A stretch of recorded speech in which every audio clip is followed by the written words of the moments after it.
Hello guys, welcome to MCC. मैं हूं आपका अरबी सर। सो गाइस, सबसे पहले आज इस पेपर को सॉल्व करने से पहले मैं आप सभी को थैंक यू बोलना चाहता हूं बिकॉज हम लोग जैसा कि आज 1000 सब्सक्राइबर्स हमारे चैनल पे हो चुके हैं। तो आप सभी का इसमें बहुत बड़ा योगदान है। मैंने भी मेहनत करी, प्लस आप लोगों का मेरे से ज़्यादा योगदान है कि आपने इस चैनल को इतना अच्छा समझा, या मेरे कंटेंट को या मेरे लेक्चर्स को इतना अच्छा समझा कि आपने उसको शेयर करा अपने फ्रेंड्स के अंदर। ठीक है, और उनको भी बोला कि वो भी आगे शेयर करें। तो सो थैंक्स गाइस, आप लोगों को मैं फिर से एक बार थैंक यू बोलना चाहूँगा कि आप लोगों ने इतनी हेल्प करी। अब हम लोग का टारगेट ये रहेगा कि हम लोग ज़्यादा से ज़्यादा बच्चों के पास पहुँचे, ज़्यादा से ज़्यादा ये चैनल को शेयर करें और भी ताकि और ज़्यादा कम्युनिटी हमारी बड़ी बिल्डअप हो और हमें और ज़्यादा बेनिफिट मिले। क्लियर? चलिए तो स्टार्ट करते हैं। तो आज पेपर नंबर 77 में आपको ऑलरेडी दे चुका हूँ, हो सकता है आप लोगों ने देख लिया हो। जिन्होंने नहीं देखा है वो देख ले। अब मैं पेपर नंबर 75 को डिस्कस करने जा रहा हूँ, क्योंकि रक्षाबंधन के कारण 2 दिन में पेपर सॉल्व नहीं कर पाया। ठीक है, क्योंकि मैं था नहीं घर पर। ठीक है, तो अब 75 नंबर पेपर को देखते हैं कैसा आया है और इसको सॉल्व करते हैं। और फिर लास्ट में बताएंगे कि कैसा ओवरऑल पेपर रहा, मुश्किल रहा, इजी रहा, कितने मार्क्स आप लोगों के आने चाहिए अच्छी तैयारी के लिए। ठीक है, तो चलिए अभी स्टार्ट करते हैं। तो पहला क्वेश्चन है भाई, critical constant PC and TC for methane are इतना एंड इतना। ठीक है, the correct statement is okay.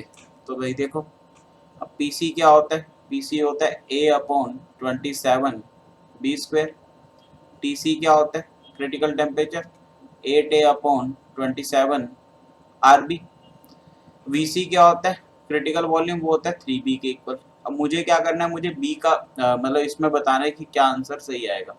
देखो, अगर मेरे को वीसी निकालना है या बी निकालना है, तो मेरे को एट दी एंड बी की वैल्यू निकालनी पड़ेगी, जो कि यहाँ से आएगी। ठीक है ना, क्योंकि इसने पीसी एंड टीसी दिए हुए। अगर मैं इसको डिवाइड कर दूं, पीसी अपॉन टीसी कर दूं या टीसी अपॉन पीसी, कुछ भी कर लो आप, ये आ गया। ऊपर यहाँ पे कितना आ गया? 27 आर बी अपॉन 8 ए। देखो, ए से ए कैंसिल हो गया, बी से ये यहाँ पर एक बी कैंसिल हो गया, 27 से 27 कैंसिल हो गया। क्लियर? पीसी कितना है बेटा? 45। टीसी कितना है? 180 इक्वल टू, ऊपर कितना रह गया? आर, और नीचे कितना रह गया बेटा? 8 बी। क्लियर? अब देखो, यहाँ से क्या जा सकता है और अपना यहाँ से और क्या रहेगा? बी की वैल्यू अपन यहाँ से निकाल सकते हैं। बी कितना आ गया बेटा? ये आ गया 180 आर, 180 आर, और नीचे आ जाएगा 45 इंटू का 8। क्लियर? अब यहाँ से देखते हैं, यहाँ से काटते हैं भाई।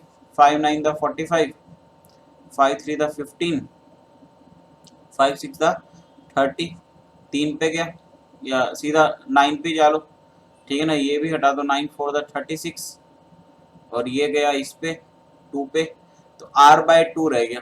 अब b इक्वल टू क्या होता है भाई? r bye 2। r क्या लेंगे? एटीएम में लीटर है तो 0.0821, या फिर इसको 1/12 भी ले सकता हूँ। तो 1/12 लूंगा तो 1/24 हो जाएगा। 1/24 को अगर मैं डिवाइड कर दूं तो कितना आ जाएगा, देखते हैं।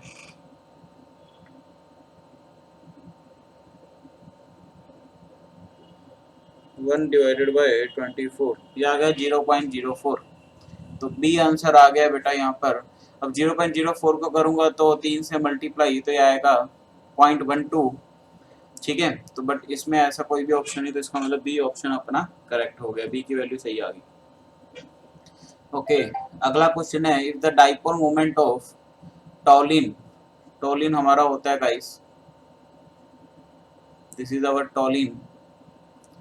ठीक है, and nitrobenzene. Okay, this is A and this is B, this is the nitrobenzene, are 0.43 and 0.39 3.93। Okay, इसका है 0.43 म्यू, इसका है 3.93। Then what is the expected dipole moment of paranitrotoluene? Okay, हमें इसका बताना है बेटा, पैरानाइट्रोटोलिन का। तो यहाँ पर पैरा लगा दिया, यहाँ पे नाइट्रो लगा दिया। अब देखो भी, अब क्या होता है? CH3 क्या होता है? CH3 का प्लस आई और प्लस हाइपर कॉन्जुगेशन होगा। जिसकी वजह से इलेक्ट्रॉन डेंसिटी ये देगा, मतलब इलेक्ट्रॉन ये देगा रिंग को।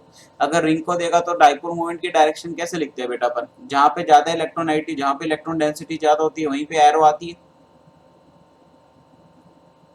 ठीक है, क्लियर। चलिए देखना अभी यहाँ पर एरो इस तरह से आई, और क्योंकि NO2, अब NO2 क्या है, ये क्या है, -m। ठीक है, तो ये इलेक्ट्रॉन डेंसिटी खींचेगा तो NO2 पे ज्यादा होगी, तो एरो इस साइड आएगी। क्या दोनों एरो सेम डायरेक्शन में आ रही है, तो हम लोग बोलेंगे कि इसका जो म्यू है ये क्या हो जाएगा, μ1 + μ2। ठीक है, μ1 कितना है बेटा 0.43, μ2 कितना है 3.93, दोनों को ऐड कर देंगे सीधा क्योंकि सेम डायरेक्शन में। ठीक है, 3.93 और 0.43, 3 3 6 9 10 2 9 10 11 12 13 और एक 4, 4.36। तो देखो 4.36 डिवाइड सी ऑप्शन हमारा आ गया। क्लियर। अगला क्वेश्चन क्या है, ठीक है ना, ये हमने पता है किस तरह करा, ये पीछे एक बार बताया, तो आप में से कई सोच रहे हो यार आपने ऐसे कैसे कर दिया, डाइपोल मतलब सॉरी हाँ, dipole is a vector quantity, तो आपने ऐसे कैसे लिख दिया। ये बेटा मैंने इसलिए लिखा, देखो म्यू रिजल्टेंट का जो फॉर्मूला होता है ना, ये होता तो वही है। अब आप सोच रहे हो यार आपने तो कॉन्सेप्ट ही गलत लगा दिया, बेटा कॉन्सेप्ट गलत नहीं लगाया, बस मैंने एक स्टेप छोड़ दिया। ठीक है ना, तो ऐसा नहीं है कि कॉन्सेप्ट नहीं आता, देखो एक्चुअल में हम लोग वेक्टर एडिशन करते हैं। अब इसमें μ1² मैं एज इट इज पढ़े रहने देता हूँ, प्लस का μ2²। ठीक है, अब यहाँ पे जो कोस का एंगल होगा ना वो 180 होगा, और कोस 180 कितना होता है, 0 होता है, आपको पता ही है। कोस 180 को कैसे लिख सकते हो, 90 + 90, और कोस 90 + थीटा कितना होता है, साइन थीटा, और साइन 90 कितना होता है 1। ठीक है, तो यहाँ पर कितना आ जाएगा बेटा, कि यहाँ पर कोस 180 कितना आ जाएगा, 0 आ जाएगा। दैट्स वाई ये वाली क्वांटिटी चली जाएगी, इसको मैं लिख सकता हूँ mu resultant equal to μ1 + μ2। Clear, तो यहाँ से इसलिए मैंने डायरेक्ट कर दिया बस ये। अब अगला है benzoyl chloride. Benzoic chloride is prepared from benzoic acid. Okay, पहले तो अपन बेंजोइक एसिड लगा लेते हैं, this is our benzoic acid, इससे बन रहा है अपना बेंजोइल क्लोराइड। देखना बेटा, this is the benzoic chloride. इसने पूछा किससे बना, बिल्कुल ऑब्वियस सी बात है, एनसीईआरटी की रिएक्शन है SOCl2 in presence of pyridine। कोई ऐसा ऑप्शन है तो देखते हैं, SOCl2 in case of pyridine। भाई सी ऑप्शन देखते ही आ गया अपना तो। ठीक है, अगला है बेटा an organic compound A C5H8 on hydrogenation gives compound B C5H12। a compound A on ozonolysis gives methanol and 2-ketopropanol। तो पहले तो अपन बना लेते हैं मिथेनॉल। मिथेनॉल होगा बिल्कुल बेटा ये वाला, this is A, and B जो होगा 2-ketopropanol।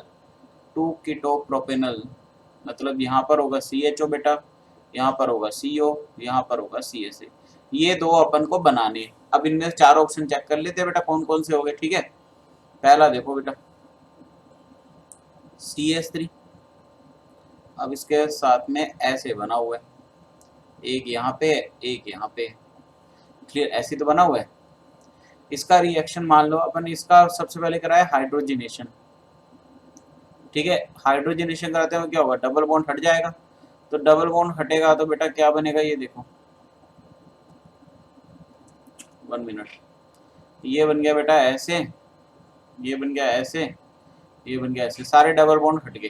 क्लियर, अब गिन लो 1 2 3 4 5, C5H12 गिनो भाई, 3 3 6 6 और 2 8 2 10 2 12। ठीक है, देखो सही है ना, 3 3 6 7 2 9 3 12। ठीक है, मैं पहले गलत गिन गया 12 है, तो इसका मतलब पहले से तो सही बन गया। अब इसका अगर मैं ओजोनोलाइसिस करवा दूं, तो ओजोनोलाइसिस का आपको शॉर्टकट पता ही है, बहुत बार बता चुका हूँ, फिर भी बताया तो जिनको नहीं पता, पर डबल बॉन्ड को हटाओ, दोनों तरफ ऑक्सीजन चिपकाओ। ठीक है, डबल बॉन्ड को हटाओ, दोनों तरफ ऑक्सीजन चिपकाओ, नारा बना लो, दोनों डबल बॉन्ड हटाओ, दोनों तरफ ऑक्सीजन चिपकाओ। ठीक है, CH3, अभी देखना CH3 यहाँ पर O आ गया। ठीक है, CH3 यहाँ पर O आ गया बेटा। क्लियर, नीचे क्या है O है, नीचे भी क्या है O है, तो यहाँ पर देखना क्या बनेगा, देखो इस डबल बॉन्ड को हटाया तो यहाँ पर O आ गया, C double bond O, CH3, यहाँ पर CH2, तो मतलब देखो CHO, देखो यहाँ पर क्या रहेगा CHO, ठीक है, C double bond O, CH3, clear. यहाँ पर क्या रहेगा, इससे पहले HCHO, बिल्कुल सही, यही बनेगा बेटा, यहीं से देखो बन रहा है पूरा का पूरा, ठीक है ना, यहीं से पूरा का पूरा बन रहा है, तो इसमें मतलब ए ही ऑप्शन सही आ गया अपना, पहला ही ऑप्शन मैच कर गया, क्लियर। अगला क्वेश्चन है, for an exothermic reaction following two steps are involve, ठीक है। अब देखो एक्सोथर्मिक है, इसका मतलब क्या हुआ कि रिएक्टेंट की एनर्जी ज्यादा होनी चाहिए प्रोडक्ट से, क्योंकि डेल्टा एच क्या होता है एक्सोथर्मिक के लिए, नेगेटिव होता है बेटा, क्लियर। अगर मैं चारों ग्राफ को ध्यान से देखूं तो लास्ट वाला तो कतई नहीं हो सकता, क्यों, क्योंकि रिएक्टेंट प्रोडक्ट की एनर्जी ज्यादा दे रहा है भाई, जो धनुष टाइप का बना रखा है ना, धनुष टाइप का, ठीक है, तो ये तो कतई नहीं हो सकता, क्यों भाई, रिएक्टेंट की एनर्जी कम दे दी, प्रोडक्ट की ज्यादा दे दी, तो ये तो एंडोथर्मिक होता है बेटा, तो डी तो हो नहीं सकता। अब बात रहेगी सी की, अच्छा सी भी क्यों नहीं हो सकता बेटा, इंटरमीडिएट ऐसे तो आता नहीं है, यहाँ पे एक पीक अलग से बनेगी, उसके कम एनर्जी होगी, सी भी गलत हो गया, बचा ए और बी। अब दो में से इनमें से एक ग्राफ बताना, देखो ए वाला भी गलत होगा, क्यों, इसने इंटरमीडिएट के बाद पीक ऊंची कर दी, मतलब एनर्जी ज्यादा होगी, जबकि इंटरमीडिएट के बाद तो यार एनर्जी कम होती है, इसमें तो और ज्यादा एक्टिवेशन एनर्जी देती, तो वो तो दिक्कत हो गई, ठीक है, क्योंकि यहाँ पर क्या हो रहा है, पहला स्लो है, मतलब ये रेट डिटरमाइनिंग स्टेप है, और इंटरमीडिएट से प्रोडक्ट बना, तो यहाँ पे जबकि होना क्या चाहिए था, स्टार्टिंग में एनर्जी ज्यादा है, उसके बाद यहाँ पे इंटरमीडिएट आया, ठीक है, ये एनर्जी ज्यादा है, यहाँ पर इंटरमीडिएट, उसके बाद फिर पीक कम है, और उसके बाद ए भी हमारा बन गया, जबकि यहाँ पर पीक ज्यादा है, तो ये गलत हो गया, तो बी ऑप्शन हमारा मैच कर गया। अगला क्वेश्चन है, which of the following pairs of chemical reaction is certain to result in a spontaneous reaction, तो स्पॉन्टेनियस के लिए बेटा delta G less than zero होगा, अगर delta G less than zero होगा तो डेल्टा एच भी लेस देन जीरो होगा, क्यों, according to the Gibbs Helmholtz equation, delta H minus का टी डेल्टा एच, इसने बोला अगर, अब आपको पता ही है, अगर delta G less than zero है, delta H less than zero है, तो बेटा delta S greater than zero होता है, अगर delta S greater than zero होगा तो डिसऑर्डरनेस बढ़ जाएगी, इसका मतलब क्या हुआ, एक्सोथर्मिक है, एंड क्या है, इंक्रीजिंग डिसऑर्डर है, क्लियर। चलिए बेटा अगला चलते हैं, the equivalent conductance of NaCl at concentration C and at infinite dilution lambda C and lambda infinite respectively, the correct relationship between lambda C and lambda infinity is given as, तो बेटा Debye हक्कलॉन seizure equation पूछ रहा है, तो बता दो फटाक से, ठीक है, तो ये इनफाइनाइट, ठीक है जी, इक्वल टू लैम्डा मोलर कंसर माइनस का बी रूट सी होता है, ठीक है जी, क्लियर। अब यहाँ से बता दो आप चेक करके क्या आएगा बेटा, तो यहाँ से आ गया ये lambda C equal to lambda infinity plus का बी रूट सी, तो बेटा ये डी ऑप्शन देखो मेरे को बिल्कुल मैच करता हुआ दिख रहा है एकदम से, ठीक है, तो यही आंसर आ गया अपना डी। अगला क्वेश्चन है, phenol when it first reacts with concentrated sulphuric acid, देखो बेटा ये है, इसने बोला concentrated H2SO4 and then concentrated nitric acid, तो ये तो बड़ा जाना बेजाना काम आ गया, इसी को तो बोलते हैं नाइट्रेशन, नाइट्रेटिंग मिक्सचर, इसको बोलते हैं नाइट्रेटिंग मिक्सचर, ठीक है, this is our nitrating mixture.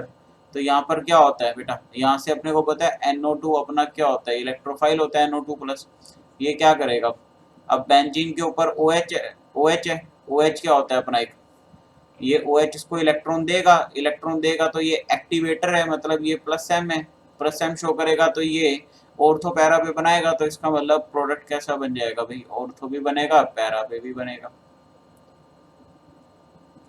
ठीक है, तो OH के रिस्पेक्ट में ऑर्थो पैरा, तो 2,4,6 ट्राई नाइट्रोफिनॉल, बिल्कुल सही, सी ऑप्शन आ जाएगा। अगला क्वेश्चन है, the reagent with which both acetaldehyde and acetophenone reacts easily are, देखो बेटा फैलिंग सॉल्यूशन नहीं होता, ठीक है, एल्डिहाइड के लिए होता है आई थिंक, जहां तक मुझे ध्यान है फैलिंग, ठीक है ना, शिफ्ट रिएजेंट भी नहीं यूज होता, एल्डिहाइड्स के लिए होता है, टॉलरेंस जो है वो बीटा हाइड्रोक्सी कीटोन के लिए होता है एक पर्टिकुलर, वैसे तो एल्डिहाइड के लिए होता है बट पर्टिकुलर एक केस होता है beta hydroxy ketone, but acetophenone is not an beta hydroxy ketone, that's why. तो यहाँ पर आंसर क्या आ जाएगा, D2,4 dinitrophenyl hydrazine, this is the reagent which react both aldehyde and ketone. Okay, अगला question है, assuming 2s2p mixing is not operative the paramagnetic species among the following is. ये question तो पहले भी आ चुका है, जहां तक मुझे इसका आंसर ध्यान है C2 जो होता है वो पैरामैग्नेटिक नेचर का मिलेगा इनमें से। क्लियर, तो आप लोग करके देख लेना, पहले भी मैंने सॉल्व करवा रखा है, C2 इसका आंसर आएगा, मुझे ध्यान है, इतनी तो अच्छी मेमोरी है ही यार अपनी, ठीक है ना, कि करी हुई चीजें तो याद रहती है। हाँ, अगर आपने नहीं करा तो आपको थोड़ी याद रहेगा, करो तो याद रहेगा। In a period atom with the smallest radius generally is chalcogen. Chalcogen बेटा बोलते हैं अपन, चाल्कोजन्स बोलते हैं ग्रुप 16 एलिमेंट्स को, पहला ये हो गया। हेलोजन बोलते हैं ग्रुप 17 को, बी। एरोजन्स बोलते हैं ग्रुप 18 को, एंड डी निकोजन्स बोलते हैं ग्रुप 15 को। क्लियर, तो आपको ये स्पेशल नेम भी पता होने चाहिए। इसने बोला in a period atom with the smallest radius generally, तो बेटा आपको मैं बता दूं ग्रुप 18 का तो सबसे ज्यादा बड़ा होगा, ठीक है ना, इसका क्या होगा, सबसे बड़ा, ठीक है, सबसे बड़ा क्यों, क्योंकि इसके अंदर क्या होता है बेटा, वंडरवाल रेडियस, ठीक है ना, सबसे बड़ा इसके अंदर क्या होता है, वंडरवाल रेडियस, आप लोगों ने पढ़ा भी होगा। क्लियर, उसके बाद आपको पता है अलोंग द पीरियड क्या होता है, रेडियस घटता है। अब देखो यहाँ पर बच्चे गलती क्या करके आए कि एरोजन पे टिक मार के आए, क्यों, उनको याद क्या रहेगा कि अलोंग द पीरियड रेडियस घटता है, जबकि मैं आपको बता दूं कि वंडरवाल रेडियस सबसे बड़ा है। तो अगर आपसे रेडियस की टर्म में पूछा है तो ग्रुप 18 का रेडियस तो सबसे बड़ा है।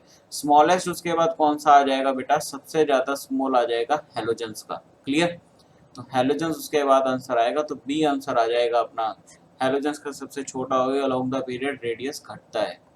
Clear, calcium crystallises in a FCC centered cubic unit cell with a 0.560 nanometer. Clear,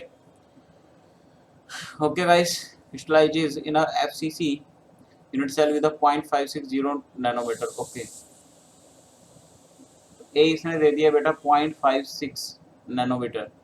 the density of the metal if it contains 0.1% Schottky defect. देखो बेटा इसने क्या दे दिया, 0.1% शॉर्ट की डिफेक्ट। अब शॉर्ट की डिफेक्ट याद करो, शॉर्ट की डिफेक्ट टाइप से क्या होता है, वैकेंसी डिफेक्ट होता है कि equal number of cations and anions lattice से हमारे बाहर निकल जाते हैं, ठीक है, आयनिक कंपाउंड्स के होता है। तो अगर इक्वल नंबर, अब मान के चलो अगर एक कैटायन और एक एनायन बाहर निकल रहा है, तो इसका मतलब लैटिस में क्या हो गया बेटा, वैकेंसी क्रिएट होगी। तो सबसे पहले जो जेड होता है, जेड FCC में 4 होता है बेटा, बट अब इसमें 4 का मैं क्या करूंगा, 4 में से माइनस करूंगा कितना, 0.1%, तो 0.1 बटा 100, ठीक है ना, 0.1%, सॉरी 0.1 इंटू का 100। क्लियर, 0.1% है ना, ठीक है ना, तो 0.1%, तो 4 में से अगर मैं ये 100 डिवाइड ही आएगा ना यार, मैं क्या कर रहा हूँ, ठीक है, तो 4 माइनस का, 4 में से 4 तो होता ही है, ठीक है, तो 0.1 बाई 100 कितना आ गया, 0.001। क्लियर, तो 4 में से 0.001 घटा दो भाई, 9993, तो ये आ गया बेटा 3.99, ये आ गया 3.99। क्लियर, 3.99, क्लियर है बेटा। अब यहाँ से बस जेड आ गया, अब डेंसिटी निकाल दो, डेंसिटी क्या होता है, जेड इंटू का m अपॉन Na इंटू का ए क्यू। तो बस यहाँ से सीधा फॉर्मूला अप्लाई करो और आंसर निकाल दो, इतना ही काम था। हाँ, नैनोमीटर को सेंटीमीटर में कन्वर्ट कर लेना। At a definite temperature the equilibrium constant for a reaction A plus B से बना 2C, इसका अपन को क्या दे रखा है, was found to be 81, Kc दे दिया अपन को 81। Okay guys, starting with 1 mole of A का 1 mole and 1 mole of B, the mole fraction of C at equilibrium, okay 0। T equal to equilibrium पर इसमें से x गया बेटा, इसमें से x गया और यहाँ पर बना 2x।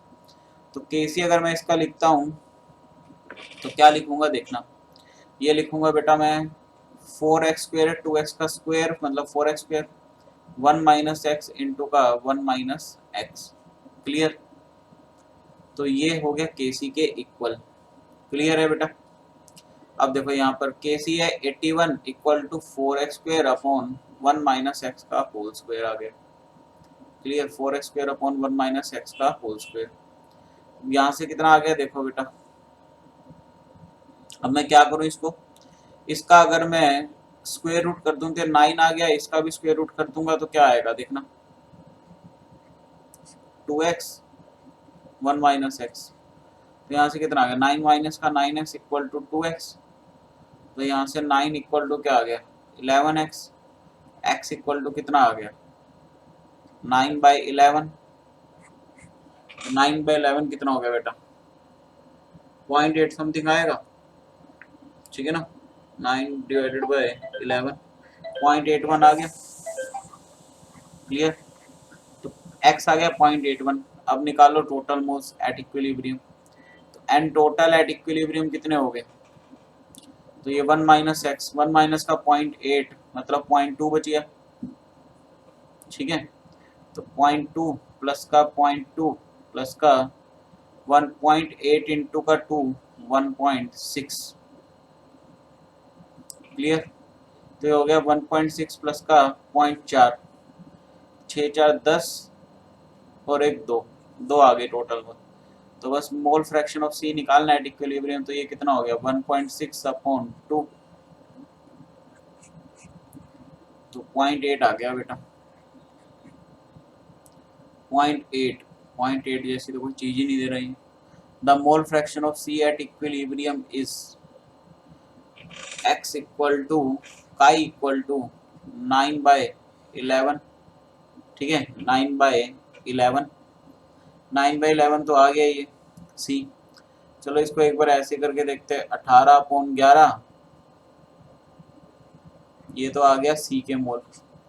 टोटल मोल्स आ गए 1 माइनस का 9/11 मतलब 2/11 प्लस का 2/11 प्लस का 18/11 कितना आ गया करके देखते हैं, 18 4 22। ठीक है, 2 आ गया। तो टोटल मोल आ गए 2।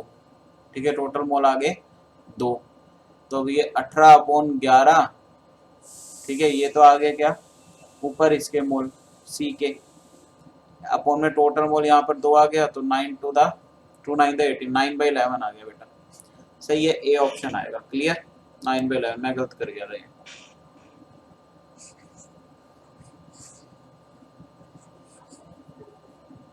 क्लियर? तो 9/11 ए आंसर आ गया। अगला क्वेश्चन है, select the correct statement among the following is cobalt 3 plus is stabilized in presence of weak field ligand while CO2 plus is stabilized in presence of strong field ligand।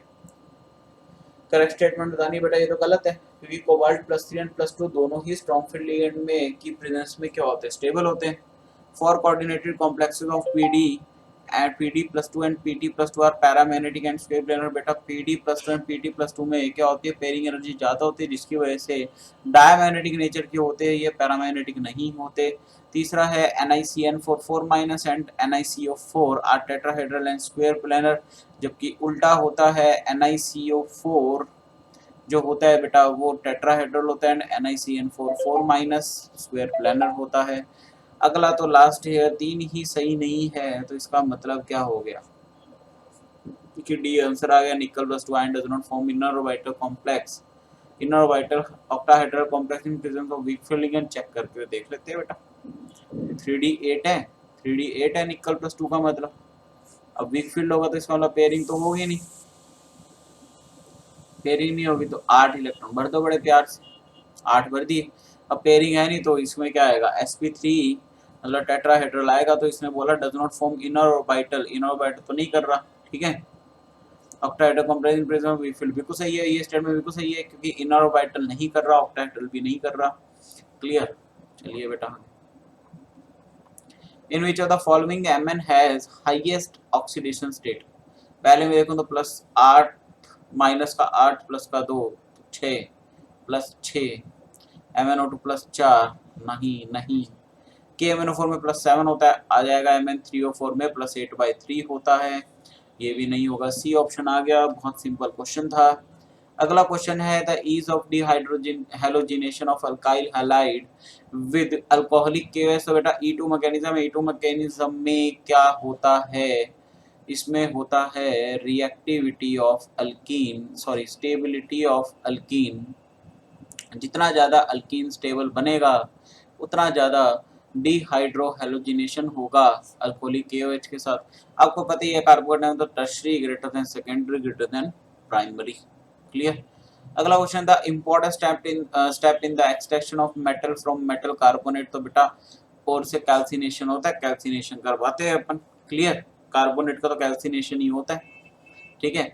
अगला question in the following series of reaction A+2HCl +5H2O से Na आ गया। अब ये Na कैसे आया, Na obviously बात है A के अंदर Na होगा, A के अंदर Na मेरे को यही फर्स्ट ऑप्शन में दिख रहा है, इसका वाला अपना आंसर क्या आ गया, पहला ही आ गया। देखो इससे ज्यादा सिंपल क्वेश्चन आपको मिलेगा ही नहीं जिंदगी में। क्यों, क्योंकि बाकी अगर तीनों में आप A ऑप्शन देखो तो कहीं भी सोडियम नहीं आ रहा, तो हवा से उड़ के तो आएगा नहीं बेटा। ठीक है, आएगा तो किसी A कंपाउंड में से, तो A में सोडियम दिख रहा है तो इसको बोरेक्स बोलते हैं बेटा, तो ये बोरेक्स का रिएक्शन है, तो ए आंसर आगे, इसमें मत्था मारने की जरूरत ही नहीं आगे। अगला क्वेश्चन है place the alcohols in decreasing order of rate of dehydration with concentrated H2SO4। Okay, तो रेट ऑफ डिहाइड्रेशन अपन को स्टेबिलिटी ऑफ अल्कीन देखनी है फिर वापस। ठीक है, कंसंट्रेटेड H2SO, तो पहला देखते हैं अपन। पहला है CH3 CH2 CH OH CH2 CH2 CH3, तो बगल वाले से लेना है भाई कंसंट्रेटेड H2SO4। तो क्या होगा, यहाँ पर अल्कीन बनेगा, मैकेनिज्म तो एलिमिनेशन है, तो एक तो ये किससे ले सकता है बेटा, एक तो ये ले सकता है इससे। अगर इससे ले लेगा तो यहाँ से क्या बनेगा, देखो CH3 CH double bond CH2, sorry CH double bond CH ही बनेगा। ठीक है ना, CH कहाँ चल गया यार, CH3 CH double bond CH, फिर CH2, फिर CH2, फिर CH3। कितने हो गए भाई, अल्फा हाइड्रोजन, अल्फा का हाइड्रोजन 5 हो गए इसके अंदर, 5 अल्फा हाइड्रोजन आए। या फिर ये जा सकता था यहाँ से, तो CH3 CH2 CH double bond CH CH2 CH3, इसके अंदर कितने हो जाते हैं बेटा, 3, तो एक तो ये बन गया। दूसरा है CH3 ट्वाइस है CH3 COH, सॉरी यहाँ पर OH लगाया तो मैं, आगे क्या है CH2, टर्शरी है तो वैसी, टर्शरी तो वैसे ही ज़्यादा होगा। ठीक है ना, CH2 CH3। क्लियर, ये टर्शरी है तो वैसे ही ज़्यादा होगा, टर्शरी तो क्लियर, तो देखने की जरूरत ही नहीं है वैसे। तो टर्शरी है, यहाँ पर देखो क्या हो रहा है बेटा, अब यहाँ से ये निकलेगा, ये हटेगा, यहाँ से एक हाइड्रोजन हटेगा, वाटर निकल जाएगा, तो यहाँ से बेटा बनेगा CH3 CH3। Clear, double bond आएगा यहाँ पर CH CH2 CH3। कितने आ गए बेटा इसके अंदर अल्फा हाइड्रोजन, ये आ गए 3 3 6 और 2 8। ठीक है, और अगले वाला देखो, अगर मैं इसमें थर्ड वाला भी मुझे टर्शरी दिख रहा है, CH3 twice COH CH CH3 CH3। Clear, ऐसा है, यहाँ से हटाऊंगा ये आएगा इसमें, इधर ऐसे। क्लियर, 3 3 6, देखो बेटा यहाँ से देखना, ये हटाऊंगा तो क्या बनेगा CH3 CH3 double bond CH, ये C हट जाएगी, ये H हट जाएगा ना यहाँ का भी, 1 2 3 और 1 4, और यहाँ पे आ जाएगा CH3, ये आ गया। अब इसके बेस पे 3 3 6 3 6 3 9 3 12, थर्ड वाला देखो ज्यादा स्टेबल है, 12 अल्फा हाइड्रोजन है थर्ड वाले में, थर्ड वाला ज्यादा स्टेबल है सबसे, तो 4 ऑप्शन आ सकते हैं। उसके बाद सेकंड वाला पाएगा, सेकंड पे भी 4 ही है बेटा, तो इसका मतलब टर्शरी से तो पॉसिबल है नहीं। अब बारी आती है अगले वाले पे, अगले वाले में 2 टर्मिनेट हो जाएंगे देखो। अब फोर्थ नंबर ये बता रहा है और फर्स्ट नंबर बता रहा है। फर्स्ट नंबर देखूं तो ये अपन ने बताया, फोर्थ नंबर देखूं तो CHOH इस वाले में ज्यादा, इस वाले में 5 है। फोर्थ वाला अगर मैं बनाऊं तो CH3 CH2 C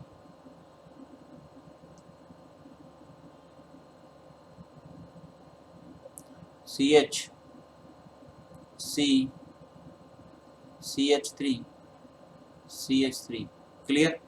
इसमें बनाऊं तो 3 3 6 3 3 6 और 2 8, इसमें 5 है तो बेटा इसका मतलब फोर्थ वाला आएगा, तो ये CD में से गए।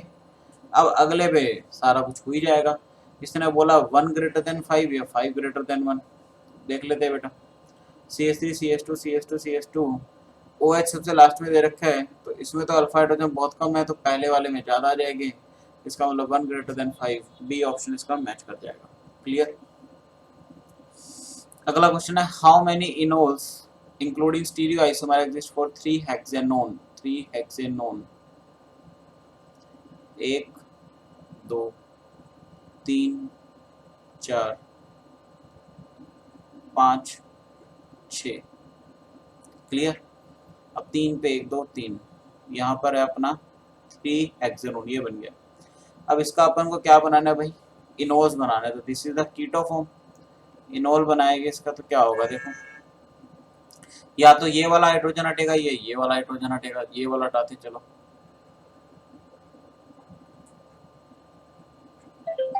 यहाँ डबल बॉन्ड आएगा या तो। क्लियर। फर्स्ट इनोल, इनोल 1, या फिर अपन बनाए ये वाला। क्लियर। This is enol 2। अगर मैं देखूं पहले वाले का स्टीरियो आइसोमर पॉसिबल है या नहीं है, तो अगर बात करी जाए स्टीरियो आइसोमर पॉसिबल की, इसके अंदर देखी जाए बिल्कुल बन जाएगा। C डबल बॉन्ड C, यहाँ पर OH है, यहाँ पर अलग है, यहाँ पर अलग है। इसके भी 2 बनेगी, सिस और ट्रांस, यहाँ पर भी सिस एंड ट्रांस बन जाएगी, इसके भी सिस एंड ट्रांस बन जाएंगे, तो दोनों के 2 2 बन जाएंगे, इसका मतलब 4 आ गए बेटा आंसर। इसमें लिखा हुआ है adenine is one of the 2 purine basin involved in the formation of nucleotide, ठीक है, of the nucleic acid. The molecular formula of adenine is. अब देखो बेटा खास बात क्या होती है एडेनिन की, याद रखना, जिससे मैं भी याद रखता हूँ, ठीक है। तो एडेनिन की खास बात क्या होती है, कंपाउंड होता है carbon hydrogen nitrogen containing compound तो होता ही है, जो कि इसमें दे भी रखा है। इसमें खास बात क्या होती है कि तीनों के नंबर सेम होते हैं, मतलब C5H5N5। तो ये याद रखना एडेनिन का। अगर किसी को फॉर्मूला नहीं आता हो ना, आंसर तो देखो अपना फटाक से आ गया 5, पर किसी को अगर फॉर्मूला याद ना हो तो बेटा कैसे याद रखोगे, carbon hydrogen nitrogen containing compound होते हैं, तीनों के नंबर इक्वल होते हैं। अब मैं आपको स्ट्रक्चर बनाऊं तो प्यूरिन्स हम लोग ऐसे को बोलते हैं जिसमें 6 मेंबर रिंग के साथ 5 मेंबर रिंग फ्यूज होती है, ठीक है। और इस पे देखो अगर मैं इसको फर्स्ट पोजीशन मान लूं, NH2 लगा होता है फर्स्ट पोजीशन पे, याद रखना। First second third fourth fifth six seventh eighth ninth, seventh पे N लगा होता है, नाइन्थ पे N लगा होता है, उसके बाद लगा होता है सेकंड पे N लगा होता है, इस पे N लगा होता है, यहाँ पर डबल बॉन्ड होता है, यहाँ पर डबल बॉन्ड होता है, सॉरी इस पर होता है डबल बॉन्ड, ठीक है। एक यहाँ पर होता है और ये इनमें कुछ नहीं होता, तो ये होता है this is the structure of, मेरे को तो आई थिंक इतना ही ध्यान आ रहा है, this is the structure of adenine. बाकी फिर भी आप लोग एक बार चेक कर लेना, मेरे को तो ऐसे ही ध्यान आ रहा है। गिन भी लेते हैं अपन, 5 नाइट्रोजन हो गए, 1 2 3 4 5, 5 नाइट्रोजन। कार्बन गिन लेते हैं, कार्बन देख लो एक बार, 1 2 3 4 5, 5 नाइट्रोजन 5 कार्बन हो गए, बिल्कुल सही। हाइड्रोजन देख लो बेटा, 1 2 3 4, इसमें तो हाइड्रोजन कोई भी नहीं होगा, 1 2 3 पूरी है वैलेंसी, 1 2 3 पूरी है वैलेंसी, ठीक है। उसके बाद ये कार्बन 1 2 3 4 पूरी है, 4 पूरी है। इस वाले में 2 हाइड्रोजन आ गए यहाँ पर, ठीक है, इस वाले में एक एक हाइड्रोजन आ जाएगा इधर 4 और एक हाइड्रोजन और हो जाएगा यहाँ पर। क्लियर? क्लियर है बेटा? नहीं सॉरी, एक हाइड्रोजन यहाँ पर कैसे आ जाएगा हाइड्रोजन, एक हाइड्रोजन यहाँ पर 5 हो गए बिल्कुल। तो स्ट्रक्चर इस तरह का बनता है कुछ प्यूरिन का। बाकी मैंने आपको सबसे सिंपल मेथड बता दिया है कि तीनों के नंबर इक्वल होते हैं तो x इक्वल टू तो 5 आ गया, तो आपका क्वेश्चन तो बन जाएगा बेटा। इसने बोला 30 ml of 0.1 molar Ki of and 10 ml of 0.2 molar AgNO3 are mixed। Mix कर दिया तो बेटा रिएक्शन होगा, रिएक्शन होने से क्या बनेगा KNO3 प्लस का AgI। अब टाइम t इक्वल टू 0 पे से दिया 30 ml 0.1 मोलर, इसमें मिली मोल से निकाल लेते हैं बेटा। तो 0.1 इंटू का 3 तो ये आ गया 3 मिली मोल, और इसके कितने आ जाएंगे 2 मिली मोल। ऑब्वियस सी बात है ये लिमिटिंग रिएजेंट हो गया क्योंकि रिएक्शन बैलेंस्ड है। क्लियर? तो this is the limiting reagent t equal to T time पर, ये तो हो गया 0, इसमें से 3 में से 2 गए तो इसका मतलब कितना बच गया 1 बच गया।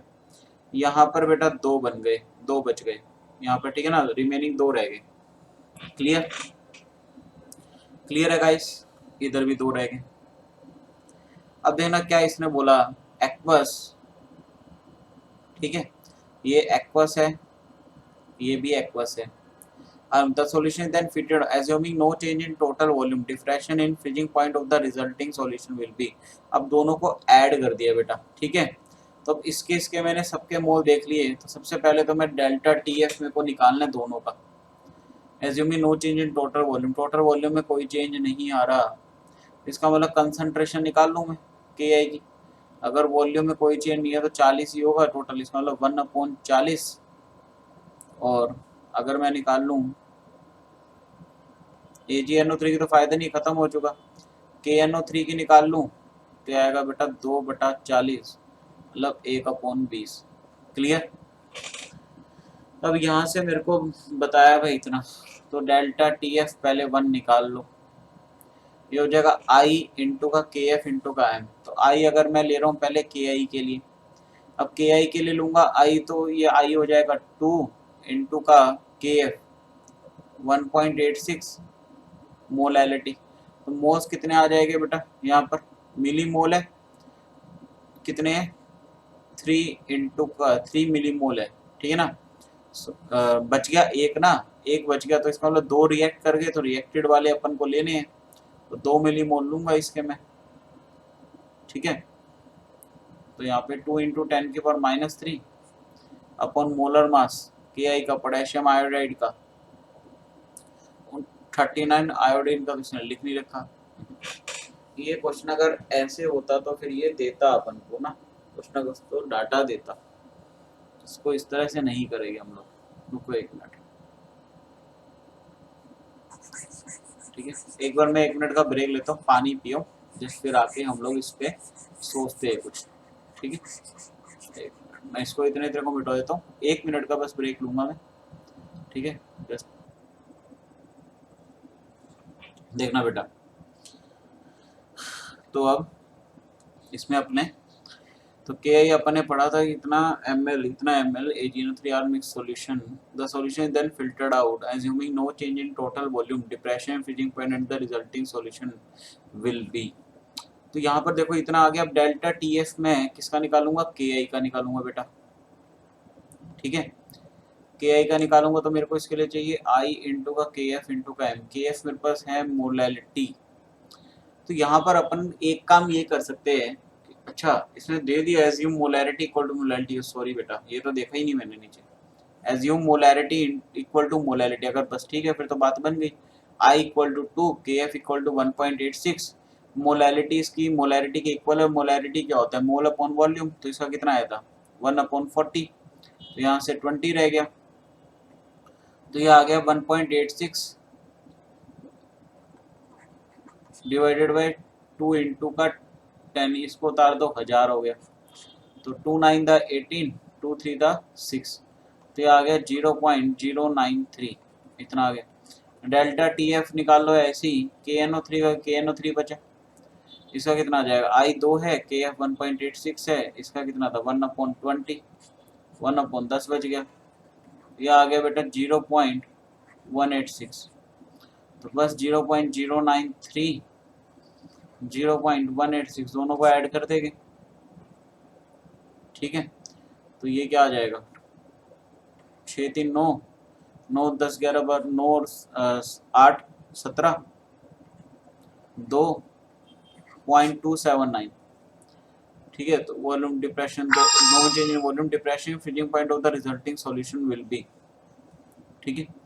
तो यहाँ पर देख लो बेटा ये आ गया 0.279, आंसर आ जाएगा 0.279, क्लियर।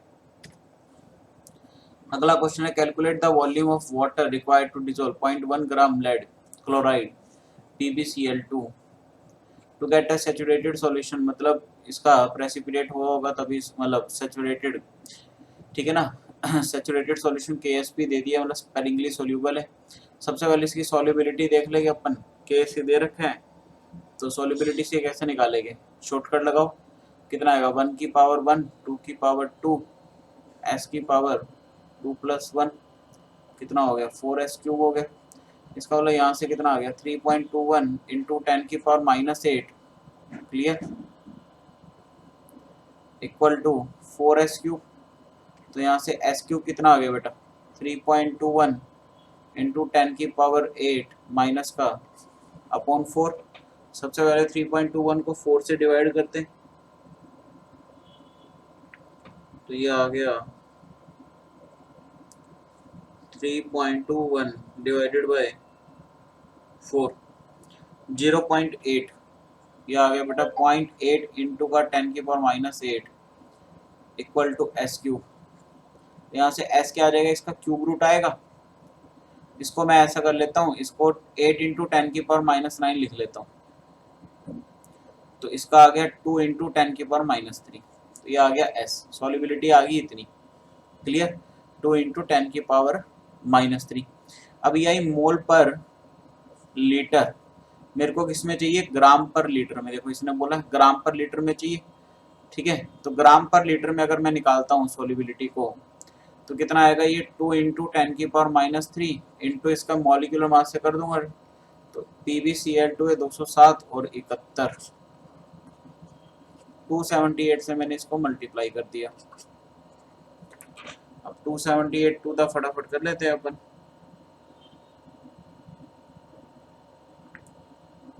278 इंटू का 2, 556, 556 इंटू का 10 की पावर -3, इतनी आगे सॉल्युबिलिटी ग्राम पर लीटर, ठीक है। अब देखो यहाँ पर लिखा है 0.556 ग्राम अपना आता है 1 लीटर वॉल्यूम में, 1 ग्राम कितना आ जाएगा 1/0.556, तो इसमें कितना दे रखा है 0.1 ग्राम, 0.1 ग्राम के लिए पूछा है कितनी वॉल्यूम लगेगी, 1/0.556 इंटू का 0.1, इसको भी नीचे उतार दो, इसको ऊपर ले जाओ, 1000, 100, 100/556, ठीक है, 100 डिवाइडेड बाय 556, 0.179 है, 0.179 मतलब 0.18, 0.18 किसके आसपास आएगा 1 के आएगा, होल नंबर पूछा इसने, तो 1 लीटर आ गया बेटा, क्लियर। इसने पूछा ना 0.1 ग्राम के लिए कितना होगा, तो 1 अपॉन, एक मिनट द्वारा देख लेता हूँ, 1/0.556, तो 1000 ऊपर चला गया, इंटू का 0.1 आना था, तो 10 नीचे उतर गया, 10 से 100 बच गया, बिल्कुल सही है। अगला क्वेश्चन है how many of the following are saline hydrates. Saline hydrates क्या होते हैं बेटा, सेलाइन हाइड्रेट्स को हम लोग शूडो हैलाइड्स भी बोलते हैं, ठीक है ना, these are the pseudo hydrides, clear. ये कैसे बनते हैं, ये अपने बनते हैं बेटा कि जब हाइड्रोजन जो है वो अल्कली या अल्कलाइन अर्थ मेटल्स के साथ जुड़ा हो, हाइड्रोजन जो है सेलाइन के लिए याद रखना, सेलाइन हाइड्रेट्स में क्या होता है कि हाइड्रोजन जो है वो अल्कली मेटल से जुड़ो। अल्कली मेटल कौन कौन से, एक तो ये है, तो एक तो ये हो गया, और कौन सा अल्कली मेटल, ये हो गया और ये हो गया अल्कलाइन। 3 आ गया इसका आंसर बेटा, 3 हो गए, इस पे टिक मारे। क्लियर। अगला क्वेश्चन है अ लाइट ऑफ वेवलेंथ इतना लैम्डा इक्वल टू दे दिया 3000 falls on a metal surface, मतलब फोटो इलेक्ट्रिक इफेक्ट का क्वेश्चन है। इस फर्दर एक्सीलरेटेड मतलब फिर एनर्जी देती है, मतलब ई फोटोन प्लस का वो पोटेंशियल डिफरेंस के थ्रू इक्वल टू क्या होता है 5 प्लस का काइनेटिक एनर्जी। इसने काइनेटिक एनर्जी पूछा होगा, kinetic energy equal to E P plus का ई वी माइनस का 5। ई वी अपन को दे रखा है 2 वोल्ट, ठीक है ना, 2 वोल्ट, इसको इसमें कन्वर्ट कर लेंगे अपन, ठीक है। Then the final kinetic of energy, then the final kinetic energy of the electron is found to be इतना, ठीक है। तो बेटा बस यहाँ से वैल्यू निकाल लो सारा, फोटोन की एनर्जी ई वी दिया हुआ है अपने को पोटेंशियल डिफरेंस के थ्रू, 5 निकल जाएगा, काइनेटिक एनर्जी यहाँ से अपनी निकल जाएगी, सीधा इक्वेशन लगाना है, ठीक है। तो डायरेक्ट आपका आंसर आ जाएगा।